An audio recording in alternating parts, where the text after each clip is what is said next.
Good evening and welcome. I would like to call the June 11th City of Issaquah's Development Commission to order at 6:33 p.m. As a reminder, we have a remote aspect to our meetings. This means both staff and members of the public may participate in the meeting remotely via WebEx. For those attending remotely, if you have questions, please send the host a chat message or email staff at kristenl@issaquahwa.gov. I believe all regular members are here today. Our first item of business is to take action on meeting minutes from the May 15th meeting. Has everyone had an opportunity to review the minutes? And are there any corrections to the minutes? All right, hearing none, the minutes are approved as submitted. And this is a continuation of our May 15th meeting on the Burgermaster historic sign. So next, I would like to open the floor to any members of the, oh, are we going to skip? Okay, just general public comment? Okay. Any members of the public, in person or virtually, who would like to make a general comment, not about the Burgermaster sign, but on a general topic. And there will be opportunities later in the meeting for those who would like to comment about the sign. Does anybody wish to comment? General comments? No one has signed up for any comments, All right, thank you. and there's no one online. Thank you.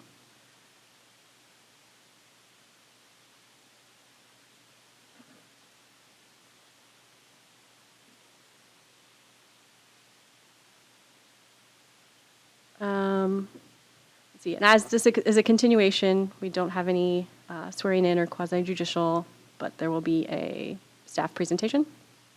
Correct, because the commission last time did ask, the applicant offered and the commission accepted the applicant's offer to redo the drawings and submit those for the commission to deliberate on tonight. So I am going to make a very brief presentation. The applicant is also going to make a very brief presentation. And we will be allowed, we asked, and we will be allowed to have some public comments because it's a new submittal. It's okay. And then you all will continue with your deliberations and questions and deliberations after that. Okay? All right.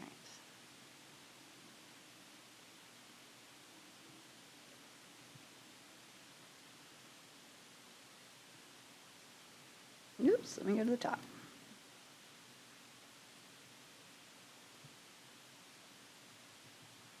Or not. There we go.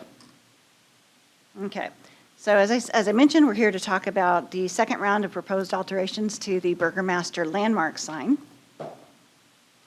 And as a reminder, on May 22nd, you all held a public hearing, and you actually voted to designate the sign as a landmark. And then the next step, because they are proposing to change more than 50% of the sign by changing the material itself from acrylic to aluminum, that means it's more than 50%, so you all have to review and approve all of the changes.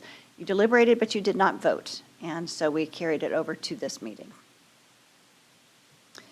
And I just mentioned this, but landmark signs, the shape cannot be altered.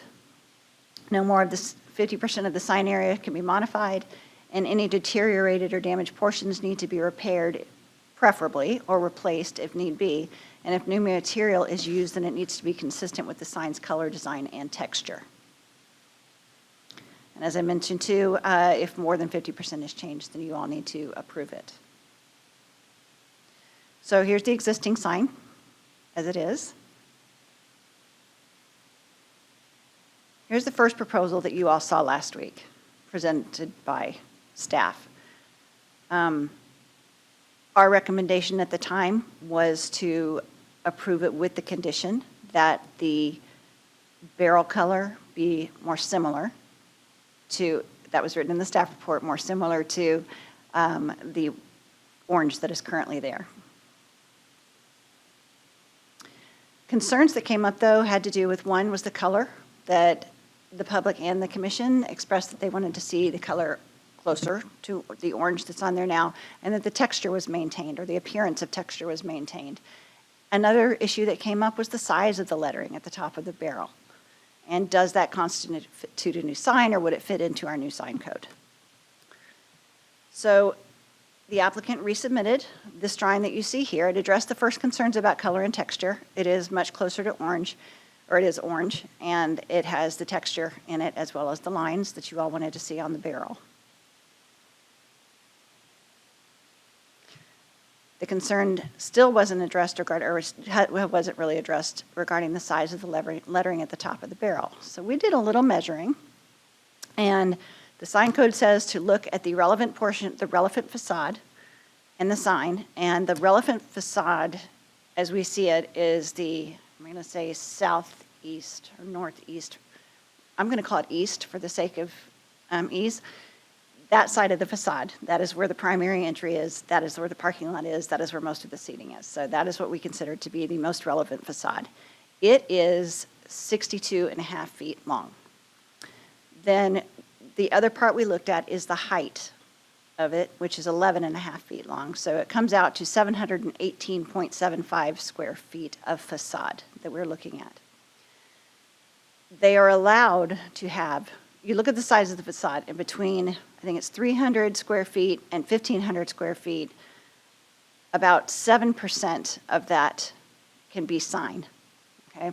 So, and lettering in the sign. So 718 square feet times 0.07 or 7% is 50 square feet, which would be allowed on this sign, and it just so happens that these letters are 48 square feet. So it would comply with our new code if it were to go up there now. Are there questions? Took us a while to figure that out, so if you have questions, let me know. Okay. All right, so that is what I have. We recommend approving the sign as it has been resubmitted and is presented to you all tonight. And that's all I have. So I'm open to questions. Are there any questions from the commission on the staff? Chair, do you have a Richard? question? Yeah, a question about the lettering size. Does that 7% apply even though it is a non-conforming sign and a landmark sign? I didn't see in the code. Staff's position is no. It's a non-conforming landmark sign. They're not changing the size of the sign. The position is no. But the question came up, and Right. it's been a discussion, so we wanted to present it. Okay, thank you. Any other commission questions? Thank you. I'm going to have the applicant. Sure. Now we'll proceed with the applicant's presentation. Would you please present your new information? Get out of this one.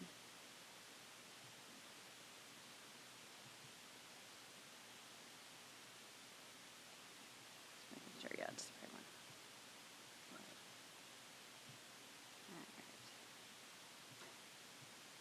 I'm trying to expand it. Okay. That. And there you go.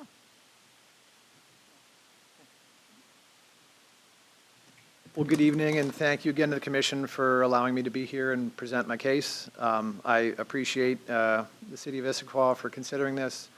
I reflected on this last time, and my grandfather started this company. I've got a lot of emotions tied up in the brand, but I also recognize that the people of Issaquah have a lot of emotions tied up in the old XXX. And so I just want to acknowledge that and say thank you for even considering this. When we left last time, we indicated we would try to do some digging and figure out if we could get any historical information about the sign being brown at some point in the past. And we didn't find that. But we recently, just today, uncovered evidence that the sign actually used to be red. And so I would like to present that evidence to the commission today and ask you to consider that. And I apologize. I sent this to the city this evening, so they've been very patient with my questions and helping guide me through this process. It's not something we've done before, so thank you for your patience as well. But in looking, how do I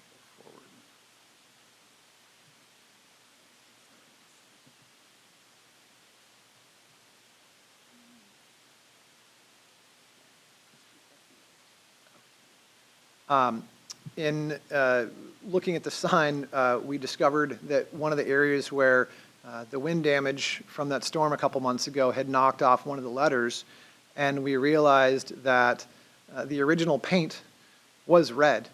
And either through a combination of sun fading or perhaps repaint at some point, it's changed color over time. So given that the commission was willing to entertain some evidence of the sign being brown in the past, I thought this was pretty compelling evidence that the sign had been red previously, and would ask that the commission consider that and allow us to restore it to that red color, much like we're restoring the silver portions on the slats and the barrels. Now the parapet's actually been ripped off. You can see that the bottom ring is still that original silver color. So that's kind of an interesting aside. So that'd be my first request. In the event that the commission doesn't feel that's reasonable, or there's not enough historical evidence, then I would fall back on the other request that we'd made, that we submitted with the orange kind of wood grain sign. I believe that the red is sufficient and meets the statute. The statute is fairly broad, and clearly there's red on the sign now. So I'd welcome any questions. Any questions from the commission? Richard? Thank you. A couple of questions. So on the current spec, the revised spec, there's a color specified for that background, and it's 158C/159C faux wood grain. Why is it one or the other? Oh.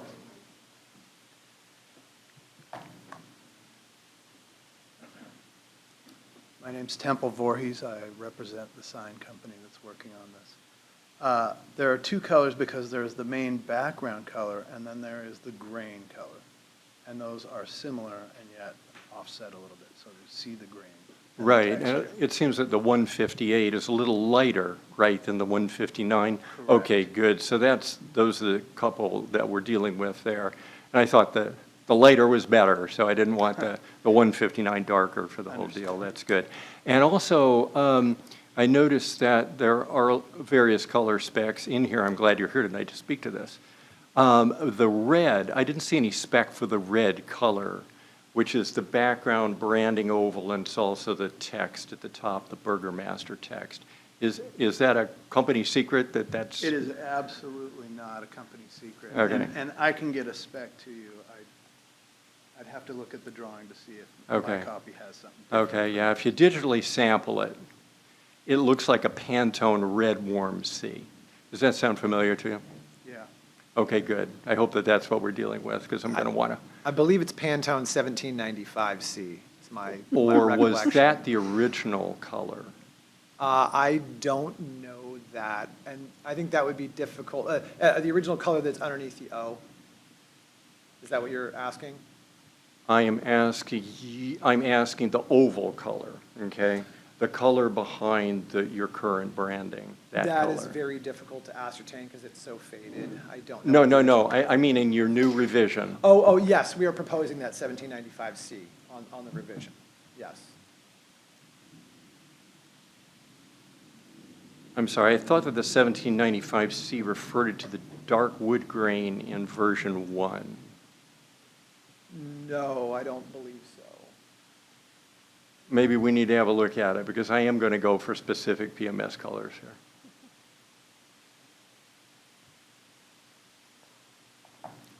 No, I'm saying, would it be possible for us to see an example on the screen, Kristen? And I guess I'm going for the original design packet.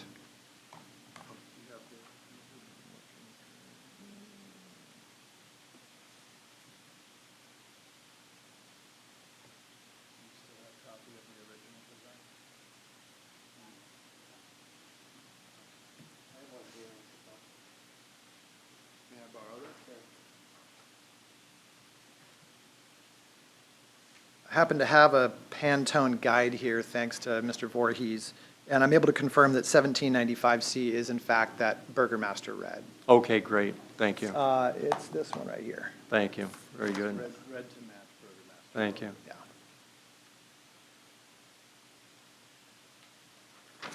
Okay, and also in the original packet, I believe in the last meeting you referred to, the back of the sign is blank, correct? The north- back of the sign is pretty much the same as the front of the sign. It's just Oh, not it is. backlit. It is. Okay. There's no oval on the backside. Okay, so it repeats the branding on the northwest, back, front, right, but it's not lighted, correct? It is not lit, that's correct. Right, okay, good, thank you. I think those are the only questions I have. Thank you. Any other comments or questions from the commission? All right, thank you. Now we'll move to the public comment portion of the hearing. Has anyone signed up to speak on this topic? No, Chair. Okay, those who are in person and would like to comment. Was there anyone in person who'd like to comment? Okay. Please direct your comments to the Development Commission and not individuals. For in-person attendees, please step to the lectern. And when it's your turn to speak, state your name, speak clearly, and limit your comment to 5 minutes. Thank you, Commission. My name is Corby Kessler. I'm the Executive Director of the Downtown Issaquah Association, which is a nonprofit Main Street organization under the umbrella of the Washington Department of Archaeology and Historic Preservation. We continue to believe that strong protections should be applied when deciding on changes to the newly landmarked XXX sign. We do not support stripping its identity of the very things that allowed it to be landmarked in the first place. At the same time, we support Burgermaster's vigorous efforts to keep the integrity of its brand and believe it can be enhanced through the legacy power of the sign's existing attributes. We suggest that the 3 design features, the XXX, the barrel, and the original color, whether it's orange or red, may be maintained. Any of these components being stripped really takes away from what is consistent with the principles that allowed it to be landmarked in the first place. Adding Burgermaster's famed logo across the top of the sign seems to be a great compromise. I think it looks great up there, and it'll be seen from very far away. This is an internationally recognized sign, and it is visible, more visible than any other sign really in the city of Issaquah. The basis for the city landmarking the historic connection of the company and the building, without them, Issaquah Code would not have allowed the sign to be designated a landmark. The story and historic connection are lost without the wording. The wording, shape, texture, and color provide the design basis for historic relevance. We ask that the Commission support preserving these elements of the XXX sign landmark while granting Burgermaster its branding at the top of the sign. Thank you. Thank you. Would anyone else like to speak? Okay. Does the applicant have any rebuttal or comments?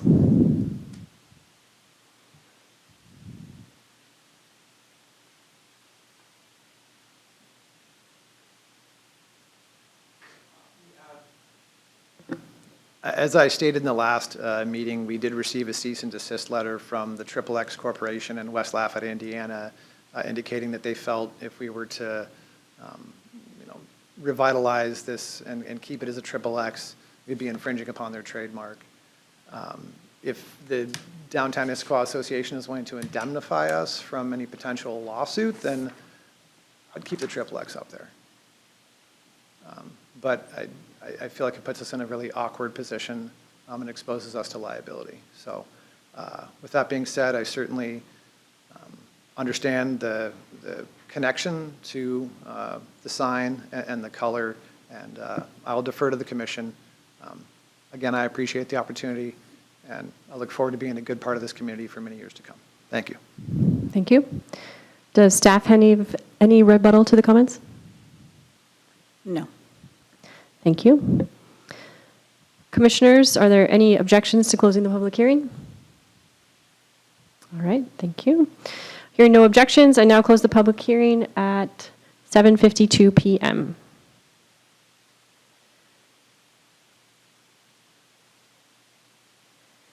Now it's time to move into deliberation portion of the meeting. And I believe we have an existing motion in place. Madam Chair, I'd like to withdraw both my motion to approve and my amendment. I think the motion to approve was seconded by Commissioner Brennan, and the amendment was seconded by Chair Shore, so they would have to agree as well. I agree with rescinding the motion. That's I a agree second. also. Okay. Um, Let's see.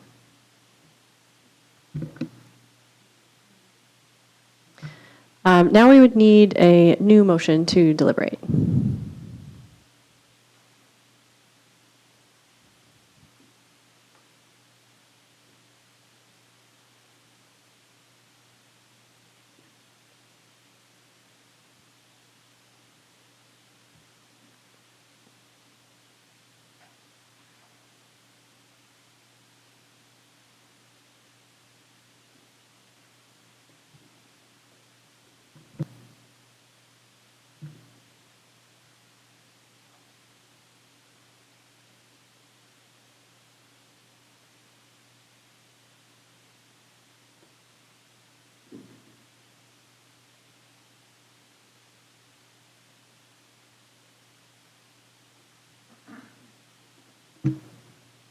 Sure, go ahead.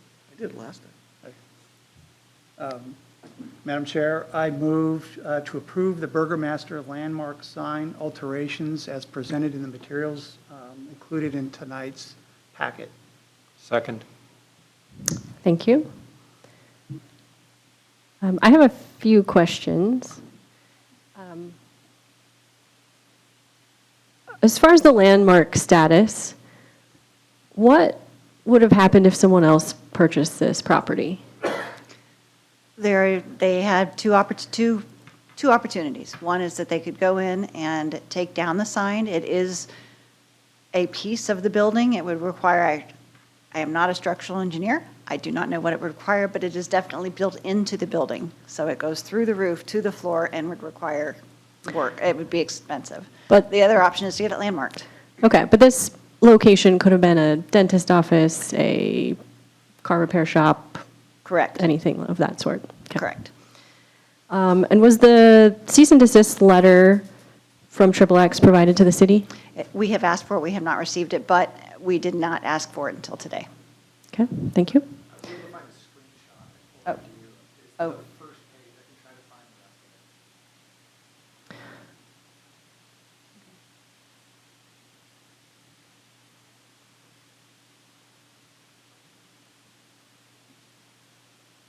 I don't have that. You sent it email? Okay.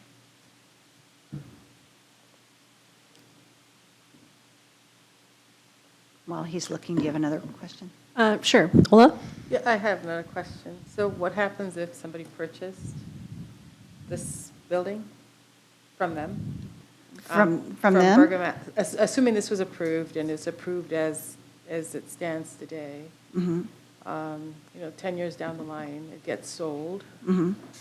What happens next? The sign needs to stay.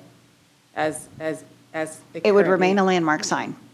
Without the branding, or we have to revisit I think that depends on what happens tonight. assuming we approve So, it? so the code does not say that you have to keep the branding. Okay. The code says that you have to keep the color, the design, and the texture. It does not say that you have to keep the branding. So if a dentist office comes in there and has the giant barrel on top, Right, I understand that. Okay. So the shape, so I think maybe the sticking point is the color, right? I'm sorry, The could you speak? I'm color. having a hard time hearing you. Oh, sorry, I That's should okay. use the mic. There you go, thank you. All right, sorry about that.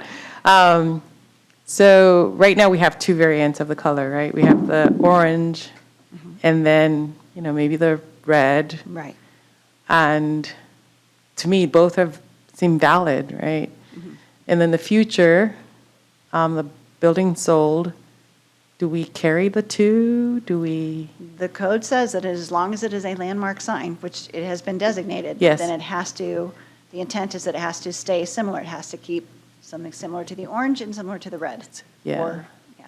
And we potentially could Consistent with. approve the red, right? We Yes. could approve the red. We don't sever the orange of that? Or do we sever the orange? Or do we don't know? Sever it? As That's- in, That's up for our discussion Yeah, right now. that's- yeah. okay. Thank you.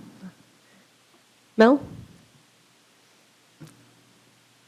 I guess one thought I had in terms of the comment about the size of the Burgermaster being added, in my mind, I think that is relevant because the Burgermaster was not there on the original sign, so it's not replacing something that was there. It's an addition to the sign. So in my mind, requiring that to meet the requirements of the code, because otherwise you could say, well, just put a very large, giant Burgermaster up there. So to add something new, I think, does require, my mind needs to require, and I think staff has shown that it does meet size requirements from the code. That's my interpretation. Okay, thank you. And Richard? Could I throw my second one in? Yes, Oh. yeah, go ahead. My second one is that a hard time thinking about red as being the color because it doesn't, like the code says that approval may be granted when the modification is consistent with the landmark signs, design, color, and texture. It doesn't say historic color or the color found under one part. I think most people would interpret it as the color is the color that is there now.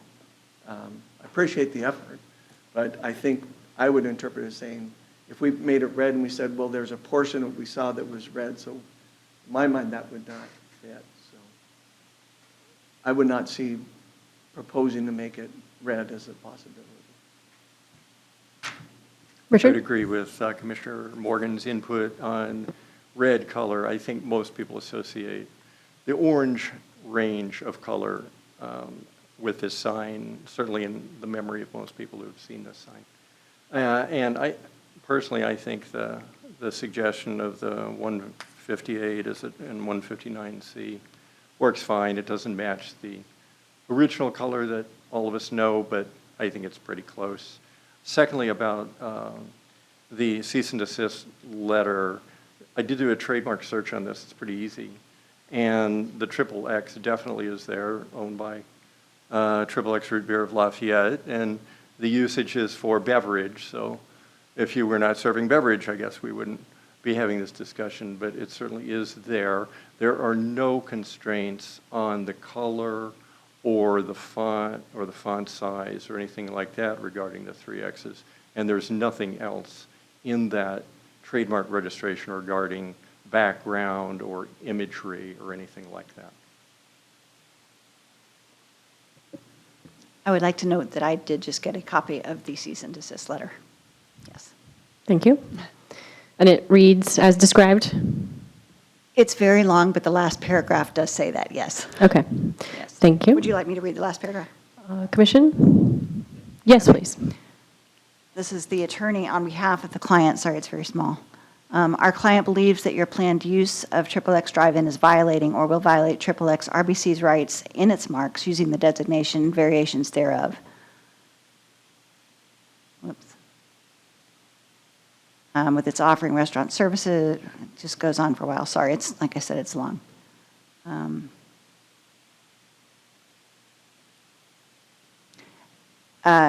If it continue in connection, if the above unauthorized uses the XXX designations and variations thereof in connection with XXX Drive-In's goods and services could be subject to XXX Drive-In to liability for the following legal violations. And then I can't see what it says after that, but yes. Yes. Thank you.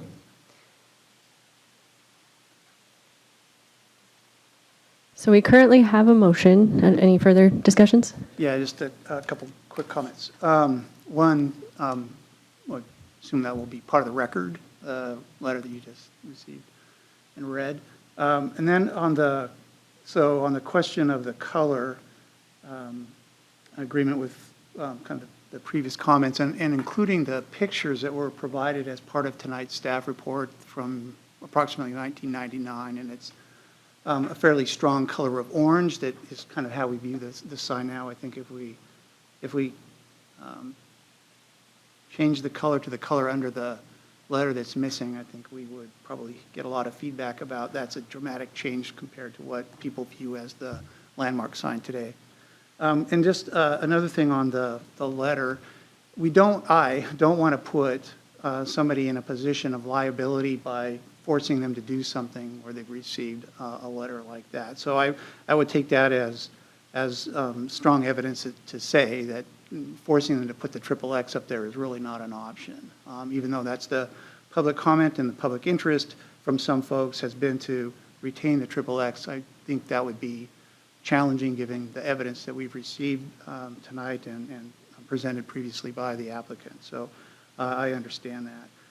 As far as the color that's been proposed in the application for tonight's materials, I'm comfortable that that's aligned closely enough with the previous orange color of the barrel and am comfortable approving that.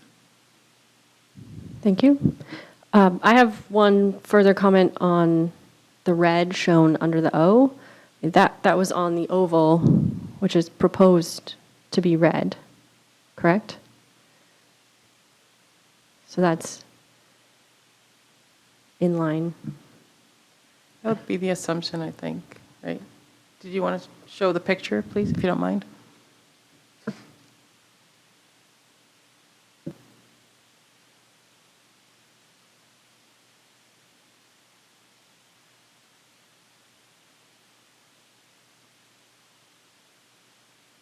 Are you referring to the picture with the letter that came off or the picture of? I think what we're approving. The proposed. The proposed. Okay.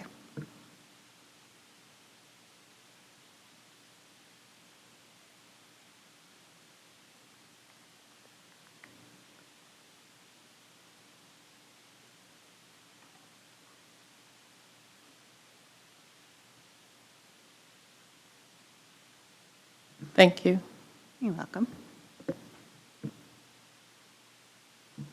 So the assumption is the ovals, their branding, right? The oval part is their brand, so that will be equivalent to the triple X sign. I think that's the assumption, right? Correct. Yeah. Any further discussion? Just one more comment. I think the color that we have now is not exactly the jack-o'-lantern orange, that we've come to know and love. But I think the goal here was to try to capture the essence of the retro look and feel that we had there and kind of keep the fun while allowing the brand to change and also meet the requirements of code. And I do think that this design that we're looking at tonight does that.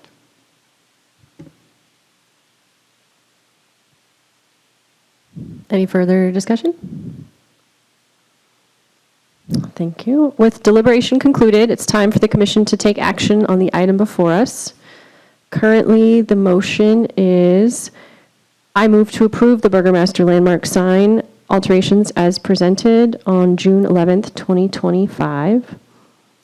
All in favor of the motion, say aye. Aye. All opposed, say no.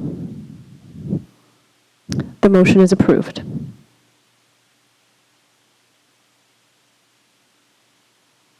And Chair, I would just like to add, I appreciate very much the changes that the applicant made to this to fit in better and the staff work on the size of the landmark sign to figure out that fit within code. So thank you. Agreed. Thank you all. Okay. Staff, are there any updates on city council or upcoming activities? City Council, we took several policy code amendments to council last night that will go to council itself on June 23rd for action. Yeah, a couple of other items lined up for council, but they haven't taken action yet, are with the committee. So it's the Bellevue College up in Highlands Development Extension, where there were a lot of bills that were passed in the latest iteration that we have a deadline that we're working towards. One of them is impact fees for any new development that comes in. The law now is that for residential, we have to base it on the size of the residential unit. So, and the guidance from Commerce was just rolled in, but we have a deadline, so we're trying to scramble and get that piece sorted out. So council will be taking that action. Tonight, actually, I'm heading right after this to the Environmental Board. They've been looking at the tree code And so that'll go to Planning and Policy Commission, but if anyone's interested in tree regulations, because I think those do come to you with development, whether it meets the tree canopy or not. And we did a complete overhaul with the last update. However, when we started implementing, it became obvious that there were some things that we need to have further conversations on, especially for hazardous tree removal. It wasn't clear if, the replacement is 1-to-1 or more. But also canopy coverage goals, because the Issaquah has, climate action plan that, wants to have larger canopy coverage objective, increase our canopy coverage. Summers are getting hot and all that, yet being able to fit more trees on a developed lot, or that you're trying to, so that's the balance we're trying to strike with that. But that's. No, I would say there's one other one, the transit-oriented development, their site plan I mentioned to you has come in, that's called Trailhead. And it came in, and the county and the city there's something that allows them to do an agreement to get a deviation from some of the code that we have, development regulations that we have that would better enable them to make a project more feasible for them. So the city 2 weeks ago brought the first version of the contract to City Council, and it's going to go back to City Council in July. So once that is settled, I know that the first review of the development is going on right now. So once it is done and once that contract is completed, we can finish reviews. That should be coming to you all in early fall. Yeah, so that's the property right next to the transit center, and the city's been working on that project since 2016 or before that, to try and get some affordable housing next to the transit center. So it's finally, it'll come to you with the council's, deviations from code package. The only other thing I can think to mention, since we're doing council and other things, is that you do have an August 6th meeting. You'll be talking about the Sammamish Plateau Water District PFAS facility. And then you also will be talking about a new development that has townhome development, 74 units that are over just off of East Lake Sammamish and 51st. And that will be coming to you then as well. Yeah, so it'll be busy before the end of the year. Yes. You'll be looking at least Quite three a few. projects and potentially a high school amendment to their school district's high school amendment. We're also talking to them. You remember those hearings, but now we've changed the code, and it is actually your decision. It doesn't go to council. So that's also potentially getting lined up for you all. Turning out to be a busier year than maybe you thought. Yeah. But I also want to thank you tonight for your thoughtful discussion, the value you bring to this conversation, hearing from the community and the applicant and the code. And clearly, when we wrote the code, there are some lessons for us to be more explicitly clear. Using the word consistent, I think, caused a little bit of confusion. But that's our takeaway for that. But thank you for all your work you do. Thank you, staff, the applicant, and members of the public. There being no further business before the commission, I adjourn the meeting at 7:11 p.m.